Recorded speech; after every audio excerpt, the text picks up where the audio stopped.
Hola, buenas a todos, buenas por acompañarnos.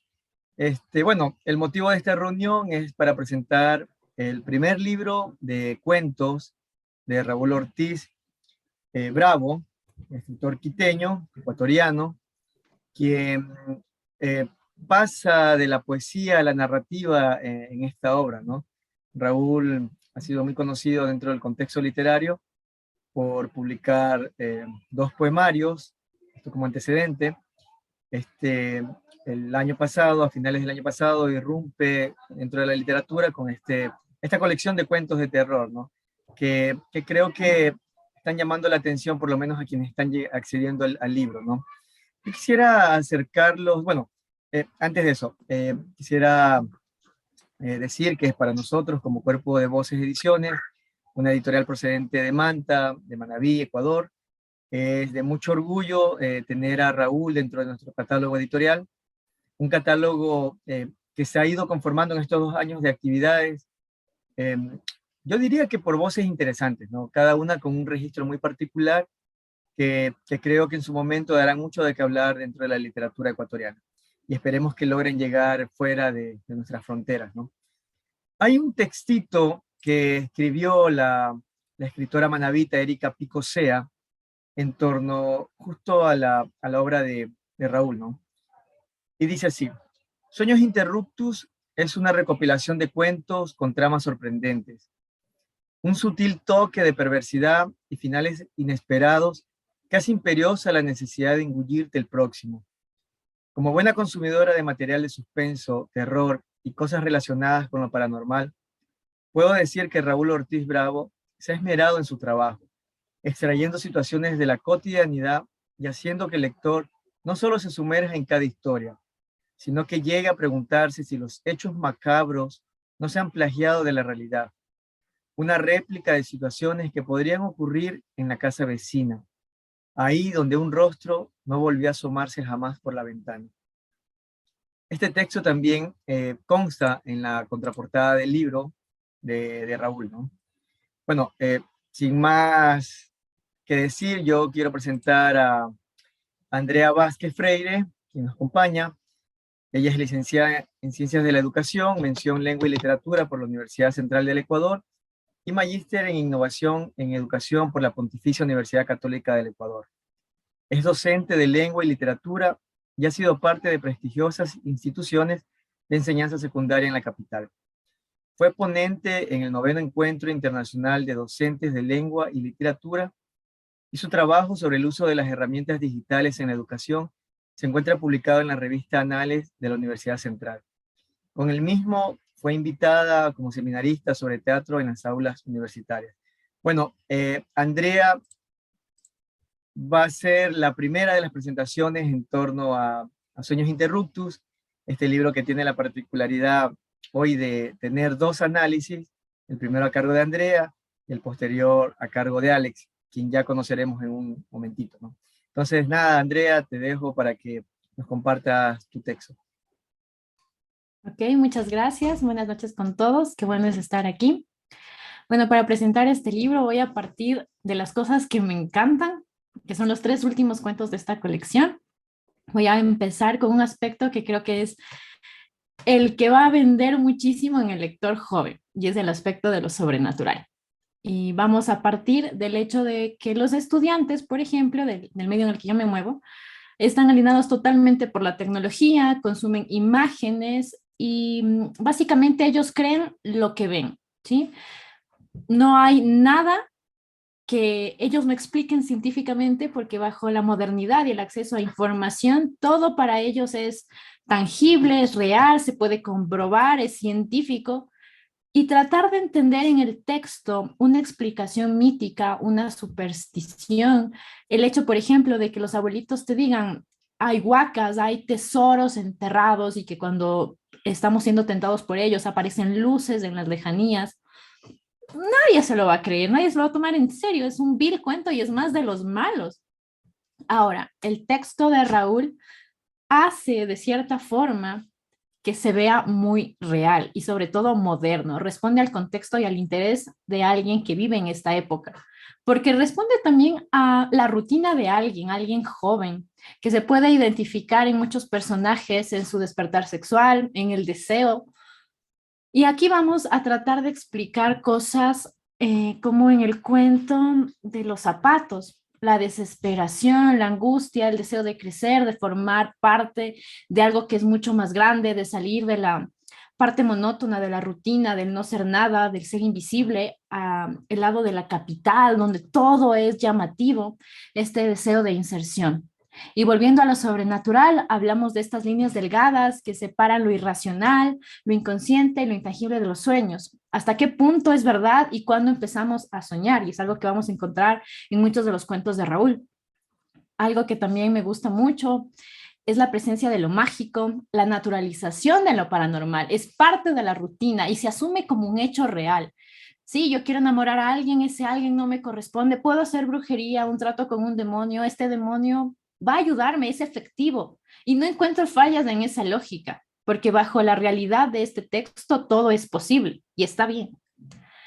El sendero mítico de la superstición de lo que estaba mencionando es la parte en donde me enganchó totalmente, porque a mí me encanta el hecho de soñar despiertos, de explicarnos las cosas con un poquito de magia, ¿no? No conformamos con una triste realidad llena de información. A esto se suma algo importante que es la naturalidad. Muchos de los personajes son muy parecidos a los estudiantes de las salas universitarias, como los de la central. El hecho de ir a fiestas, de quedarte inconsciente, llegar a casas de amigos que no sabemos ni quiénes son, pero vamos a estar bien. Lo vi muy cercano y creo que muchos lo encontrarán similar. Encontrar en esta rutina divertida la otredad, entender al personaje porque tú sabes qué está sufriendo, qué está sintiendo, cómo es esa desesperación. También el nombrar a barrios que muchas personas ya ni siquiera voltean a ver, el recordar lugares, calles, senderos, lo peligroso que es estar en calles a altas horas de la noche, recordar este ligero toque de violencia, bien pasivo supuestamente, pero a medida que vas leyendo dices, no, no es tan pasivo, hay algo más y de verdad es súper interesante. El reflejo social, una sociedad que ya no es vista ni se le presta atención. El uso de la tecnología que había mencionado previamente hace que se tape el sol con un dedo y nos centremos en vidas felices, exitosas, carreras en crecimiento. ¿Y dónde está la gente real, la gente que está abajo, los chicos que vienen de otras universidades a estudiar aquí, dejando su casa, su rancho, su familia, y que aquí están perdidos, viviendo al día, tratando de divertirse y normalizar una vida incluso sexual en medio del caos?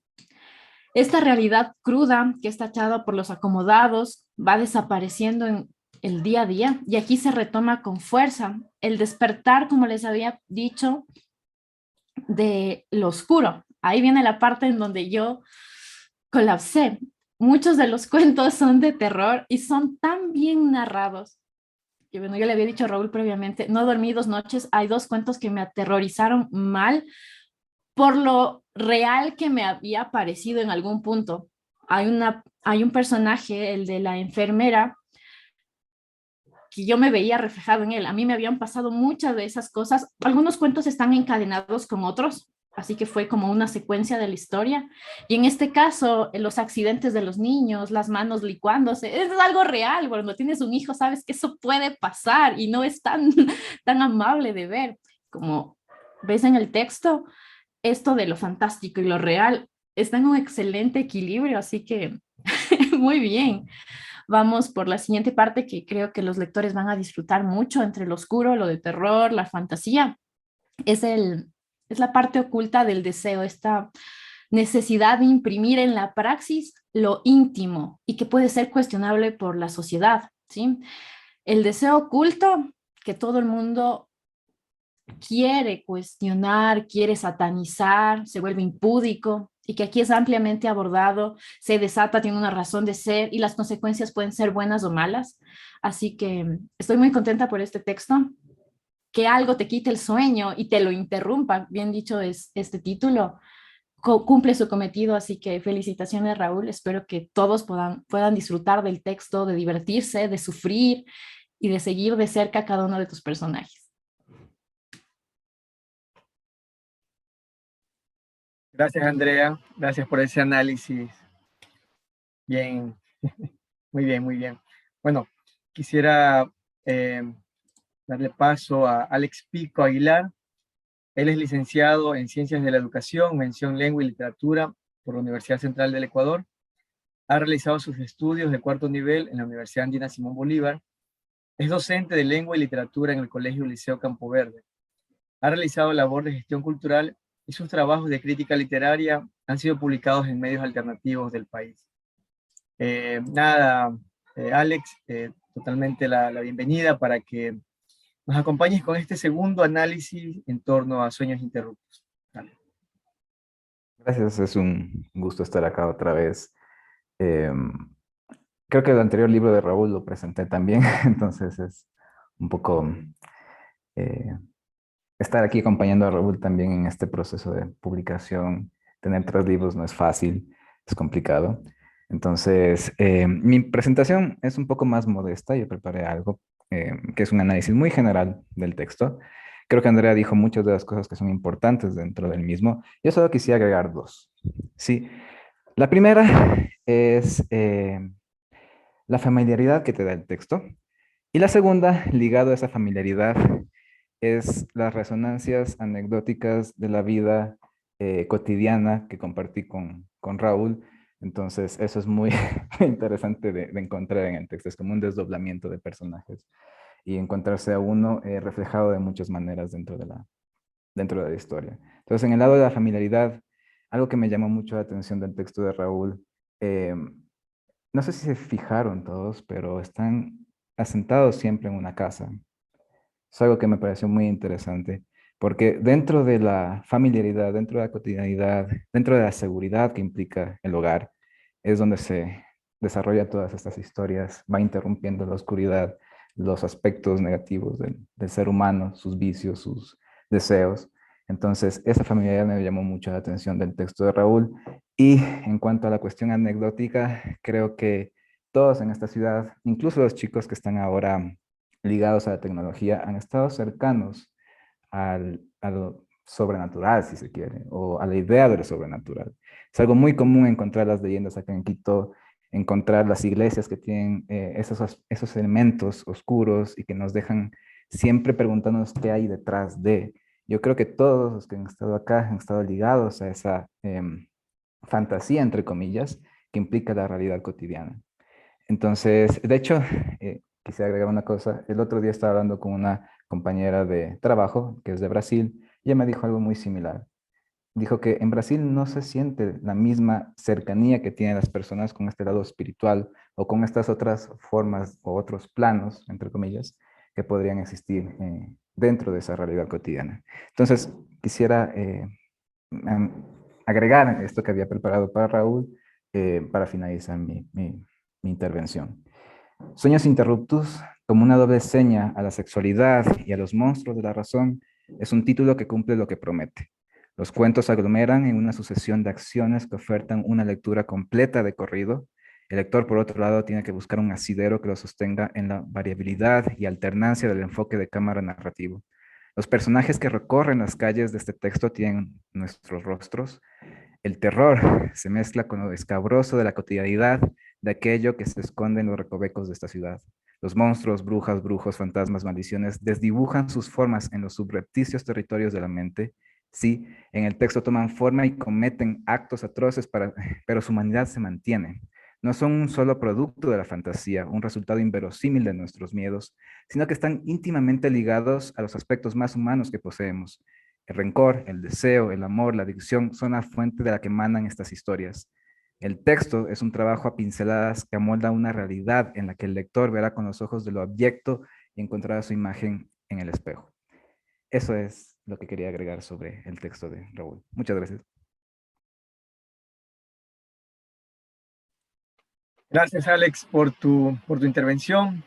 Y bueno, yo creo que aquí lo que toca es defenderse al autor o resaltar lo que ustedes ya han hecho, ¿no?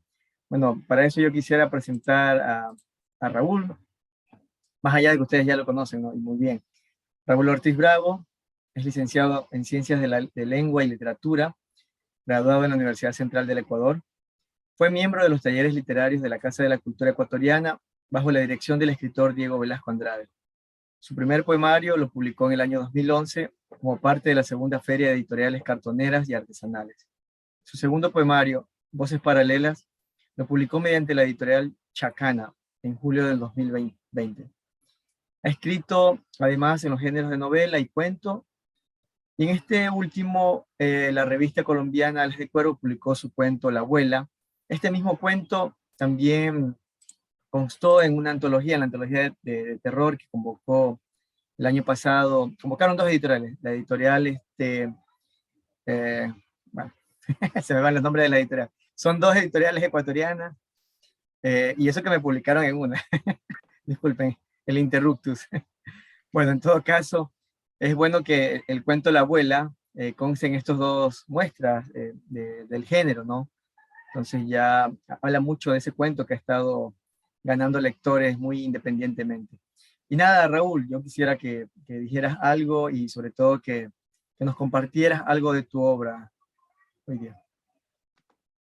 Bueno, muchas gracias. Gracias en primera instancia, Alexis, por esta oportunidad como representante de la editorial.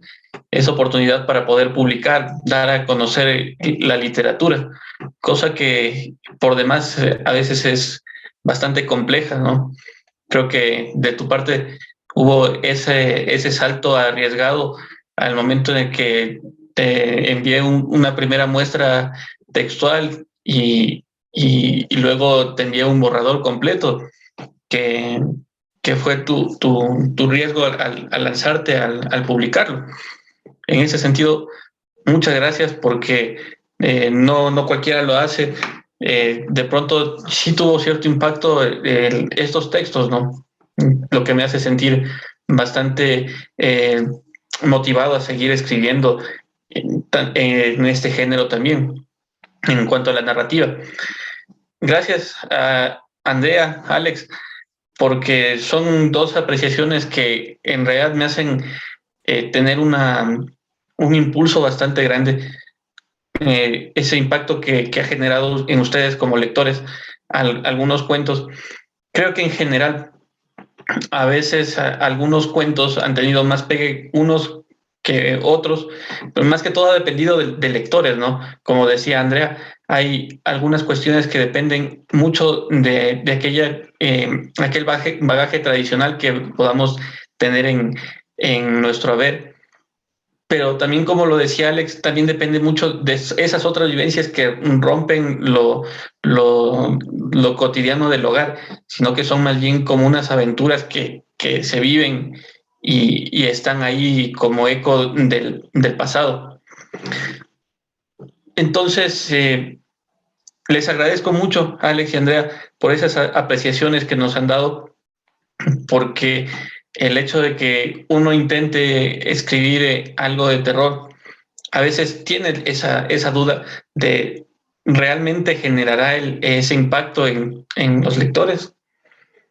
Pero cuando Andrea me escribió para decirme y maldiciéndome que no podía dormir por haber leído los textos, dije, fue un buen trabajo.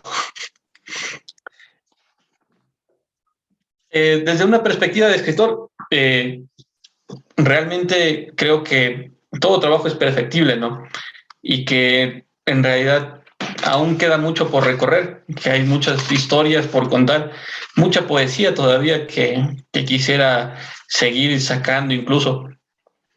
Y por qué no más adelante en una narrativa ya no breve, sino en cuanto a novela.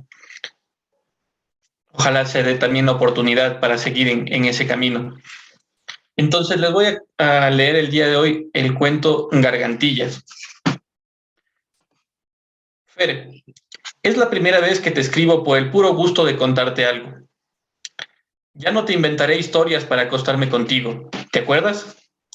Era febrero, el mes de invierno en que más calor se siente en el aire, quizá por el carnaval que estaba cerca o por la tarde roja y el vino que nos acercó. Si no hubiera sido por esas 8 copas durante la merienda, no hubiera tenido la valentía para hablarte de otra cosa. En casa todo estaba bien. Hacía cualquier cosa para parecer ocupado y mantenía una sonrisa falsa. El silencio se volvió un código con el que marcamos el cambio de dinámica. Hablaste de tus sueños y frustraciones, hablé de quién eres. Las líneas de tu mano se abrieron y me contaron todo lo que tú no te atrevías. Te lo conté todo. Por un instante no tuve máscaras y te dije que mi único objetivo era llevarte a la cama. Y el silencio esta vez se rompió con un beso condimentado con marihuana quemada que se te quedó entre los dientes. Toda la noche pasé contando historias que me acercaban a tu cuerpo y tus respuestas se acercaban a mi mente. Sé bien que me dijiste luego de ese amanecer que no recordabas nada por el efecto de las drogas y los tragos, pero en el fondo, cada centímetro de tu cuerpo lo sabía y lo callaste, con el bozal de la ropa. Ese vestido que te cubría el lunar de las Pléyades. Las parejas espontáneas que se abren las paredes de la intimidad sin el preámbulo de la angustia de la relación amorosa, se conectan hasta siempre. El amor es libre, camarada, y tu libertad me exploró en las cavernas de la malicia. Hoy te escribo porque esa unión no me permite devolverte la reliquia que te robé la última vez que nos acorazamos en un hostal barato de la Panamericana. Esa vez que pactamos que sería la última. Llevabas una gargantilla que aparentaba ser la más sutil bisutería. El anillo que unía los dos extremos que calzaban con tu medida exacta. Llevaba tras de sí una oración que contaba su historia. Jaumitras, jaubaya, vaya, vaya, ya. Te lo robé. Te lo robé porque necesitaba un recuerdo tuyo. Sabía que al apagar la luz, tras cerrar esa puerta, nos convertiríamos en extraños que compartieron una merienda. Recité esa especie de mantra. Lo recité toda la noche hasta quedarme dormido. La primera noche, la lascivia de tu recuerdo me hizo pensar en esa frase y la murmuración casi me delata con mi esposa que dormía al otro lado de la cama. Al principio, una luz se convirtió en un ojo y el ojo en mí mismo que te veía. Sola, los sueños emanaban de tu boca en nubes que opacaban a tu acompañante, tu marido, ese comprensivo hombre que disfrutaba la aplicación de nuevas técnicas que llevabas de nuestros encuentros. Luego repetí ese mantra. Llevaba puesta tu gargantilla. ¿Sabías que apenas me calzó más arriba de la rodilla? Por donde usas la falda. Mi mujer se despertó porque vio que por un par de segundos una mano delgada en la ventana y luego solo la marca de unas huellas. Su grito me llenó de desesperación porque ya quería dormir y ahora esto me llevaría un par de horas de insomnio tratando de convencerla de que pudo ser cualquiera de los dos quien colocó ahí la mano y dejó la estela, o que mi sonambulismo pudo ser el responsable de la huella y una pesadilla de la imagen que tuvo. Esa noche dormimos abrazados como no lo hacía en mucho tiempo y debo decir que el miedo hizo que emanara una cálida sensación que me arrulló. Ella debería estar contenta contigo. Nunca me pediste abandonarla. El día entero me lo pasé buscando una explicación. Busqué en internet lo que significan esas letras. Aunque vagué por varias páginas, ni una sola palabra se relacionó. Entonces busqué a José Antonio, el loco del colegio al que nadie daba bola porque andaba metido en esas cosas esotéricas que nadie entendía. Él decía vivir en una casa propicia para aprender el mundo oculto. Siempre con sus talismanes, cuarzos y artilugios, me recibió. Intacto en el tiempo, aunque con una barba descuidada, le mostré tu collar, endemoniado, y la marca verde que se formó sobre la rodilla. Puso sobre el collar un par de varillas sahoríes que se cruzaron haciendo una chispa metálica, que hizo que José Antonio me mirara compasivo. Tomó 2 maderos como palillos chinos para levantar el artilugio y lo colocó en un pequeño cofre. Ñaño, voy a investigar, pero esta noche, luego de bañarte, te vas a regar desde la corona el contenido completo de este frasco. Fere, yo nunca he sido en ninguna forma supersticioso y toda esa palabrería me sonó a charlatanería, pero desde entonces la mancha verde se expande como una garra amenazante hacia la ingle. No he dejado de escuchar tu voz cada que cierro los ojos y antes de que termine por cercenarme los párpados con una gilet, buscaré tu sangre de bruja que salga desde el mismo punto en que me amenazan las sombras. Es cierto que no te escribo por el puro gusto de inventar historias que me acerquen a tu cama. Cuando vengas, esta tarde, te sorprenderé con que he aprendido el fino arte del bondage. Compraré tela para danza aérea, para que tus leves estrías se sientan complacidas ante el tacto de la delicadeza. Y haré un primer nudo en tu espalda y por delante. Cada nudo se apretará con la dulce excitación de tus pechos, como flores empacadas para la exportación del placer. Lo tengo listo. De tu muslo, muy cerca de tu ingle, abriré la cura para mis males. Puede que me lo merezca, Fer, pero la gangrena en la ingle no está en mis planes. El cuerpo estaba colgando boca arriba, vertical. La sangre se deslizaba en una cascada que encontraba su propio cauce a través de la piel. Debajo de la cabeza, el otro cadáver horizontal y gangrenado en cada parte en que la sangre hizo contacto con la piel. El vaivén del cadáver vertical debió salpicarle por diversos puntos que carcomieron la carne, pero nada de eso irá en el informe forense. Muchas gracias. Muy bien, Raúl, muchas gracias por compartirnos ese cuento, ¿no? Que claro, como decía Andrea, el tono es suavetón, empieza muy suave y después se vuelve alguna cosa monstruosa, ¿no? Que te deja pensando. Y nada, yo creo que estamos llegando en la parte final de esta presentación. Ha sido una reunión muy breve, pero creo que muy fructífera. Hemos logrado estar atentos a los juicios críticos de Andrea y a las apreciaciones también de Alex. Me parece que el libro aún va a tener algunos comentarios extras, creo que en las próximas presentaciones que se vienen. Aún el libro creo que recién empieza su recorrido, ¿no? Apenas tiene algunos meses de haber sido publicado. La pandemia ha jugado en contra para todas las publicaciones de estos 2 últimos años, pero creo que van a llegar momentos mejores para la literatura ecuatoriana, ¿no? Sobre todo para la promoción y difusión de todo este grupo de autores que están emergiendo, ¿no? Y lo digo no con mala onda, no lo digo con muy buena onda, ¿no? Hasta el año pasado no conocía la obra de Raúl, hasta que leí su cuento y dije, wow, ¿qué está pasando por aquí? Vamos a ver qué más tiene Raúl. Y no solamente encontré a Raúl, encontré a otro grupo de autores que están haciendo cosas interesantes a nivel de país, ¿no? Eso es buenísimo, sobre todo para quienes estamos apostando con esta locura masoquista que se llaman sellos editoriales independientes. Entonces vamos a ver cuánto resistimos, pero creo que por ahora la resistencia está en apoyar a los autores que creemos y a los que nos han dicho mucho con su trabajo literario, ¿no? Entonces para nosotros, como cuerpo de voces, y yo creo que en representación del grupo, puedo decir que nos sentimos muy orgullosos del trabajo de Raúl y sobre todo de que conste en nuestro catálogo editorial, ¿no? Esperamos que en el futuro esos proyectos de novela que ya estás fraguando terminen por acá también con nuestro sello, ¿no? Nos encantaría que seas parte del catálogo. Y nada, yo creo que de la parte del sello eso es todo. Si desean agregar alguna otra cosita a cada uno de ustedes, bienvenidos. Yo pues, felicidades Raúl, espero que salga tus otros textos, me gustó bastante. Yo recomendaría leer el primer cuento, sobre todo, pero ya depende de los lectores. Eso es todo, Raúl, que te vaya bien, suerte en tus proyectos y nos veríamos en otra. Muchas gracias, Ale. Muy bien, igualmente, muchas felicidades, Raúl. Yo me quedo con los 3 últimos, ya te lo había mencionado, son mis favoritos. Es más, estoy pensando hacer un trabajo con mis estudiantes. Esperemos que todo salga bien. Te deseo muchísimo éxito y gracias por la invitación. Gracias, Andrea. Y bueno, de mi parte, reitero una vez más el agradecimiento para Alexis como representante de la editorial, para Andrea, para Alex. Esas apreciaciones que me han dado, no solamente las tomo por esa relación de amistad cercana, ¿no?